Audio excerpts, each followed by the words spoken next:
बिस्मिल्लाहिर्रहमानिर्रहीम। लो जी, अज लसूड़ियां का अचार जिहड़ा पैण लगा मैं शेयर कर लईए। लसूड़े ले लैणे, बाज़ारों लभ जाते, सस्ते लभ जाते। जे घर लसूड़ा होवे तो होर वधिया गल है। उन्होंने लै के तोड़ के पानी च भें देने। कोई 2-4 घंटे तो बाद उन्हों का पानी बदल देना।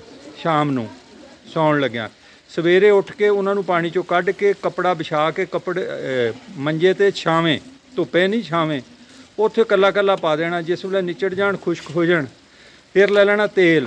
तेल पा लेना कढ़ाई दे विच, टोपियां ला लैनियां जिस तरह लाइयां मैं दिखा लियां। कढ़ाई जो झग मर जाए फिर इस तरह कर लेने।